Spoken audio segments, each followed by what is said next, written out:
ಕಾಂಗ್ರೆಸ್ನಲ್ಲಿ ಆಗ್ತಾ ಇರುವಂತಹ ಕ್ಷಿಪ್ರ ರಾಜಕೀಯ ಬೆಳವಣಿಗೆ ದಿನಕ್ಕೊಂದು ಟ್ವಿಸ್ಟ್ ಟರ್ನ್ ವಿಚಾರಕ್ಕೆ ಸಂಬಂಧಪಟ್ಟಂತೆ ಕಾಂಗ್ರೆಸ್ ಹೈಕಮಾಂಡ್ನ ಚಿಂತನೆ ಏನು ಆ ಬಗ್ಗೆ ಡೀಟೇಲ್ಸ್ ಕೂಡ ಈಗ ಬರ್ತಾ ಇದೆ ನೋಡಿ. ರಾಜ್ಯ ರಾಜಕಾರಣದ ಮಾಹಿತಿ ಹೈಕಮಾಂಡ್ಗೆ ರವಾನೆ ಆಗ್ತಾ ಇದೆಯಾ? ಯಾರ್ಯಾರೆಲ್ಲ ಸಭೆ ಸೇರ್ತಾ ಇದ್ದಾರೆ, ಡಿನ್ನರ್ ಮೀಟಿಂಗು, ಬ್ರೇಕ್ಫಾಸ್ಟ್ ಮೀಟಿಂಗು, ಮತ್ತಲ್ಲೆಲ್ಲೋ ಕೋಇನ್ಸಿಡೆನ್ಸ್ ಆಗಿ ಮೀಟ್ ಆದ್ವಿ ಅಂತ ಹೇಳ್ತಾ ಇರೋರು. ಸೊ ಯಾರ್ಯಾರೆಲ್ಲ ಮಾತಾಡ್ತಾ ಇದ್ದಾರೆ, ಯಾರ್ಯಾರು ಕುರ್ಚಿ ಮೇಲೆ ಕಣ್ಣಿಟ್ಟಿದ್ದಾರೆ, ಯಾರ್ಯಾರು ತಮ್ಮ ದಾಳವನ್ನ ಯಾವ್ಯಾವ ರೀತಿ ಉಳಿಸೋದಕ್ಕೆ ಪ್ರಯತ್ನ ಪಡ್ತಾ ಇದ್ದಾರೆ, ಪಂಚ ಸಚಿವರು ಪರ್ಸನಲ್ ಟಾಕ್ ಅನ್ನು ಹೆಂಗ್ ನಡೆಸ್ತಾ ಇದ್ದಾರೆ, ಮೂವರು ಸಚಿವರ ಪರ್ಸನಲ್ ಮೀಟ್ ಬಗ್ಗೆ ಏನೇನೆಲ್ಲ ಮಾಹಿತಿಗಳು ಸಿಗ್ತಾ ಇದೆ, ಇದೆಲ್ಲವನ್ನ ಕಲೆ ಹಾಕೋ ಕೆಲಸವನ್ನ ಎಐಸಿಸಿ ರಿಸರ್ಚ್ ಟೀಮೇ ಮಾಡ್ತಾ ಇದೆ. ಇನ್ಫ್ಯಾಕ್ಟ್ ಖರ್ಗೆ ಅವರ ಗಮನಕ್ಕೆ ಎಐಸಿಸಿ ರಿಸರ್ಚ್ ಟೀಮ್ ಈ ವಿಚಾರಗಳನ್ನ ತರೋ ಕೆಲಸವನ್ನ ಕೂಡ ಮಾಡ್ತಾ ಇದೆ. ಪ್ರಯತ್ನದ ಭಾಗವಾಗಿ ಕಾಂಗ್ರೆಸ್ನ ಇಂಟರ್ನಲ್ ವಿಚಾರಗಳು ಗೊತ್ತಾಗ್ತಾ ಇದೆಯಂತೆ. ಯಾರು ಕೂಡ ನಮ್ಮಲ್ಲಿ ಅಂತಹ ರಹಸ್ಯ ಸಭೆಗಳನ್ನು ಮಾಡಿಲ್ಲ. ಈಗ ನಾನು ಮಾದೇವಪ್ಪನವ್ರ ಮನೆಗೆ ಹೋಗಿದ್ದೆ. ನಾವು ಪೊಲಿಟಿಕಲ್ ಮೀಟಿಂಗ್ಸ್ ಮಾಡಿ ಏನೋ ಒಂದು ರಹಸ್ಯವಾದಂಥ ವಿಚಾರ ಚರ್ಚೆ ಮಾಡುವಂಥದ್ದು ಏನಿಲ್ಲ. ಈಗ ಇಬ್ಬರು ಸಚಿವರು ಮೀಟ್ ಮಾಡ್ತಾರೆ ಅಂದಾಕ್ಷಣಕ್ಕೆ ಅವರು ರಹಸ್ಯವಾಗಿ ಏನೋ ಸಮಥಿಂಗ್ ಈಸ್ ಕುಕಿಂಗ್ ಅಂತಾರಲ್ಲ, ಹಂಗೇನೂ ಇಲ್ಲ. ನಾನು CM ಅವ್ರನ್ನ ನೋಡೋಕೆ ಹೋಗ್ತಿದ್ದೆ. ಆ ಸಂದರ್ಭದಲ್ಲಿ ಫೋನ್ ಮಾಡಿದ್ದೆ ಬೇರೆ ಏನೋ ವಿಚಾರಕ್ಕೆ. ಅವರು ನಾನು ಡೀಟೇಲ್ಸ್ ಕೊಡ್ತಾರೆ, ನೇರ ಸಂಪರ್ಕದಲ್ಲಿ ಜಾಯ್ನ್ ಆಗ್ತಾರೆ ಸುಕೇಶ್.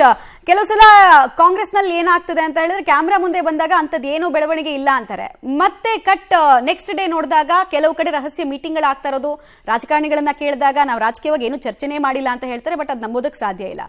ಈಗ ಎಲ್ಲ ಬೆಳವಣಿಗೆಗಳ ಬಗ್ಗೆ ಹೈಕಮಾಂಡ್ ಮಾಹಿತಿನ ಯಾವ್ಯಾವ ರೀತಿ ತರಿಸ್ಕೊಳ್ತಾ ಇದೆ, ಯಾರ್ಯಾರ ಪ್ರತಿ ನಡೆಯನ್ನ ಸೂಕ್ಷ್ಮವಾಗಿ ಗಮನಿಸೋ ಕೆಲಸವನ್ನು ಮಾಡ್ತಾ ಇದೆ ಅಂತ? ಮಮತಾ, ಖಂಡಿತ ಹೌದು. ಯಾಕಂದರೆ ಇಡೀ ಬೆಳವಣಿಗೆ ಅಂದರೆ ವಿಶೇಷವಾಗಿ ಮುಖ್ಯಮಂತ್ರಿಗಳ ಮೂಡ ಪ್ರಕರಣದ ನಂತರದಲ್ಲಿ ಬೇರೆ ಬೇರೆ ಬೆಳವಣಿಗೆಗಳು ನಡೆದಿರೋದು ಹೌದು. ಕೆಲವು ಸಚಿವರುಗಳು ಸಭೆ ಮಾಡಿದಂಥದ್ದು, ಶಾಸಕರು ಸಚಿವರು ಕೇಳಿ ಸಭೆ ಮಾಡಿದಂಥದ್ದು, ಕೆಲವು ಸಚಿವರುಗಳ ರಹಸ್ಯ ಸಭೆಗಳು ಇವೆಲ್ಲವೂ ನಡೆದಿದೆ. ಅದರಿಂದ ಏನಾದರೂ ದೊಡ್ಡ ಮಟ್ಟಿಗಿನ ಪ್ರಯೋಜನ ಆಗುತ್ತಾ ಅಂದರೆ ಸದ್ಯಕ್ಕೆ ಆ ಲಕ್ಷಣಗಳು ಕಾಣದೇ ಇದ್ರೂ ಕೂಡ ಭವಿಷ್ಯದ ದೃಷ್ಟಿಯಿಂದ ಅವ್ರದೇ ಆದ ರೀತಿಯಲ್ಲಿ ದೃಷ್ಟಿಕೋನದಲ್ಲಿ ಚರ್ಚೆಯನ್ನು ಮಾಡಿದಂತೆ ಕಾಣಿಸ್ತಾ ಇದೆ. ಆದರೆ ನಿನ್ನೆ KPCC ಅಧ್ಯಕ್ಷ DK ಶಿವಕುಮಾರ್ ಅವರು ಎಲ್ಲ ಮಾಹಿತಿ ಕೂಡ ನಮಗೆ ಇಲ್ಲಿಂದ ತಲುಪಿಸ್ತಾ ಇದ್ದೀವಿ ಹೈಕಮಾಂಡ್ಗೆ, ಜೊತೆಗೆ ಹೈಕಮಾಂಡ್ ತನ್ನದೇ ಆದ ಮಾಹಿತಿಯನ್ನು ಕೂಡ ಕೇಳಿ ಪಡ್ಕೊಳ್ತಾ ಇದೆ, ಅದೇ ಆದ ಸೋರ್ಸಲ್ಲಿ ಅದು ಪಡಿತಾ ಇದೆ ಅಂತ ಹೇಳಿದ ನಂತರದಲ್ಲಿ ಈಗ ಪ್ರತಿಕ್ರಿಯೆಗಳು ಕೂಡ ಬರ್ತಾ ಇರುವಂಥದ್ದು. ಅಂದರೆ ಅದೇನು ತಪ್ಪಲ್ಲ ಅನ್ನುವಂಥ ರೀತಿಯಲ್ಲೇ ಬಹುತೇಕ ನಾಯಕರುಗಳು ಪ್ರತಿಕ್ರಿಯೆ ಕೊಟ್ಟರು ಕೂಡ ತಮ್ಮದೇ ಆದ ಪ್ರಯತ್ನವಂತೂ ತೆರೆಮರೆಯಲ್ಲಿ ಮಾಡಿದ್ದೀವಿ ಅನ್ನೋದನ್ನು ಕೂಡ ಪರೋಕ್ಷವಾಗಿ ಒಪ್ಕೊಳ್ತಾರೆ. ಆದರೆ ಅದರಲ್ಲೇನು ವಿಶೇಷ ಅನ್ನುವಂಥ ಸಮರ್ಥನೆಯನ್ನು ಕೂಡ ಮಾಡ್ಕೊಳ್ತಾ ಇದ್ದಾರೆ. ಆದರೆ ಒಂದು ಸ್ಪಷ್ಟ, ರಾಜ್ಯದ ಎಲ್ಲ ಬೆಳವಣಿಗೆಗಳ ಬಗ್ಗೆ AICCಯಿಂದ ಕಾಂಗ್ರೆಸ್ ಹೈಕಮಾಂಡ್ನಿಂದ ಸಂಪೂರ್ಣ ಮಾಹಿತಿಯನ್ನು ಪಡೆಯುವ ಮತ್ತು ಕೆಲವು ಮಾಹಿತಿಗಳನ್ನ ಕೇಳಿ ಪಡೆಯುವಂಥ ಪ್ರಯತ್ನವನ್ನು ಮಾಡ್ತಿರುವಂತೆ ಕಾಣಿಸ್ತಾ ಇದೆ.